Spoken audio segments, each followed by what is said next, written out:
Na realidade, em todos os continentes, em dezenas de universidades ou em instituições científicas, estuda-se, documenta-se a reencarnação. Vocês sabiam disso?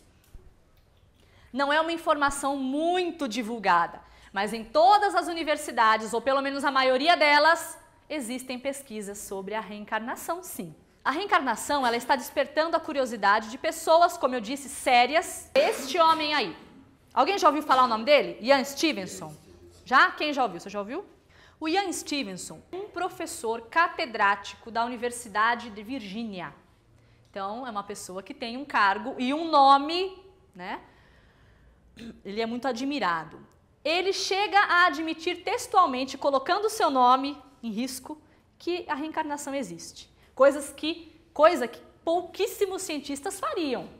Admitir a reencarnação, são poucos que têm coragem de fazer, e ele é um deles. Esse homem aqui, ele andou o mundo inteiro pesquisando, documentando e listando casos de reencarnação.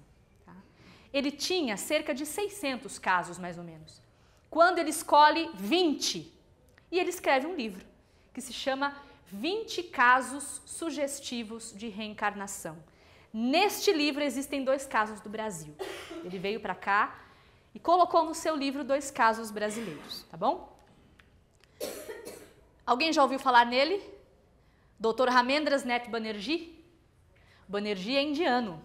Ele tinha um fichário com mais de 1000 casos. A Índia é repleta de casos de reencarnação, né? Uma coisa impressionante.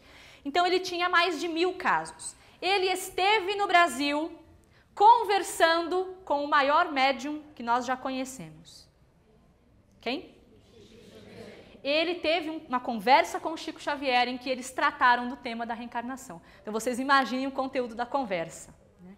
Tem até uma curiosidade que o Chico, na sua simplicidade, né, comentou com ele, talvez pela Índia, né, por ele ser indiano, que um dia o Emmanuel tinha levado o Chico em espírito para participar de uma reunião de Mahatmas, que são pessoas extremamente espiritualizadas. E começou a narrar para o Banerjee como que aconteceu essa reunião. E o cientista começou a ficar com o olho cheio d'água, começou a se emocionar, até que ele pediu permissão para beijar as mãos do Chico e disse: apenas um Mahatma seria autorizado a participar de uma reunião de Mahatmas. Este homem é, sem dúvida, um ser iluminado. Então, isso é só um pequeno exemplo do encontro desses 2 homens, tá bem? Os 2 cientistas preferem estudar casos de recordações espontâneas vindas de crianças. E eu pergunto por quê? Por que eles escolheram estudar as crianças? Uma criança dificilmente ia inventar uma história sobre a outra vida, né? Ela pode até inventar um amiguinho imaginário, ela pode inventar uma história, mas ela ia chegar para o pai e falar: olha, na outra vida eu fui isso, isso, isso, e dar detalhes.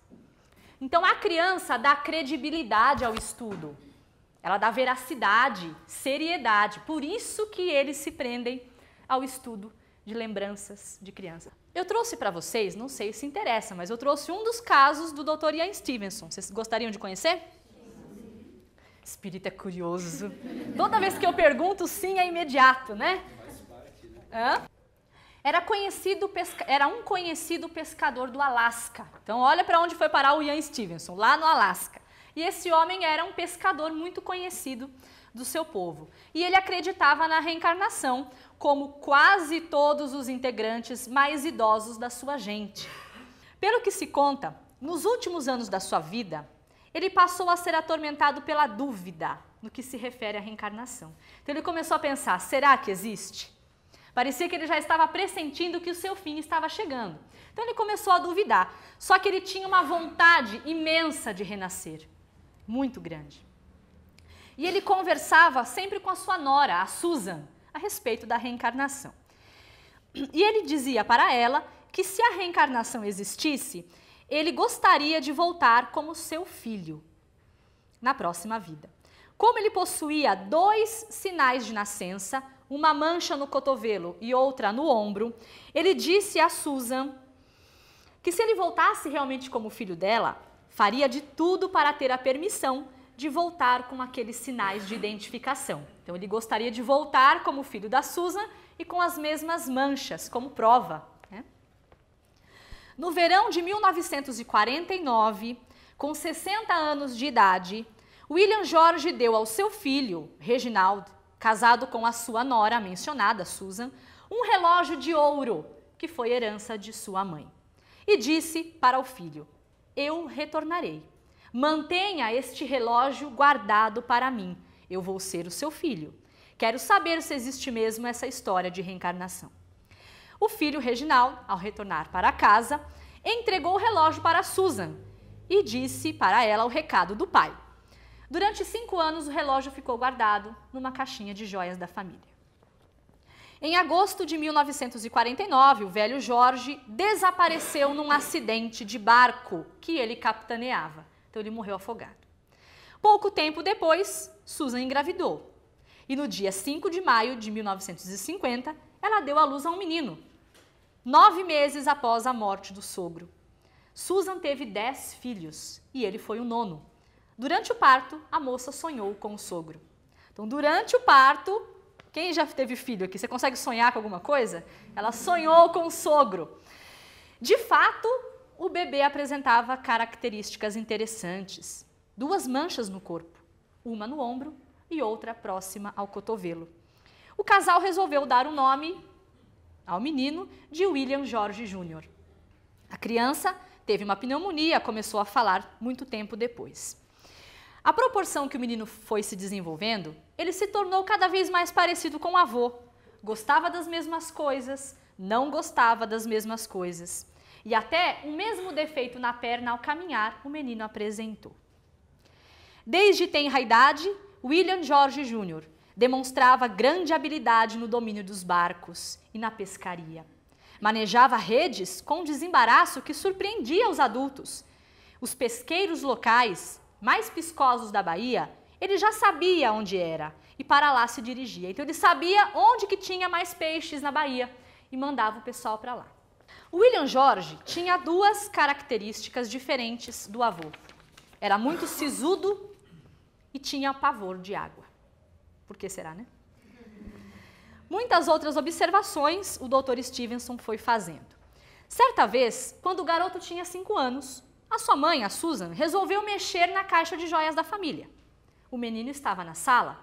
Quando ela pegou o relógio na mão, o menino entrou no quarto gritando: o meu relógio, você guardou o meu relógio. E a partir daquele dia, todas as pessoas que visitavam a casa tinham que conhecer o relógio de William George Jr. O Ian Stevenson voltou lá um tempo depois e ele começou a perceber que o menino já estava esquecendo a personalidade do avô. Ele estava construindo a sua vida. Apesar de ser a reencarnação do avô, ele tinha que viver a sua vida como William George Jr. Então ele começou já a esquecer e isso prova que os pais não ficavam pressionando o menino para ele se sentir como a reencarnação do avô. Então essa daqui é uma pequena amostra de todo o estudo do Ian Stevenson, tudo bem? Esse é o caso de reencarnação. Agora nós vamos para mais um indício de reencarnação. A lembrança da criança é um indício. Pode ser que seja reencarnação, mas nós temos outros. Quem aqui já passou pela seguinte experiência? Você passou por um lugar ou entrou em um lugar e disse: eu já estive aqui. Você pode até não lembrar depois, mas aquela sensação fica, né? Mesmo que conscientemente você não saiba o porquê. Pode durar uma fração de segundos, mas você diz: aqui eu já estive. Ou, que mais? Você bate o olho numa pessoa e fala: mas antes disso, eu te conheço. O cara mora na Jamaica, você foi viajar para lá, você olha para ele e fala: engraçado, de onde eu te conheço? Alguém já viveu isso? Essa identificação, né? Imediata. Uma música que você escuta pela primeira vez. O que acontece muito com espíritas?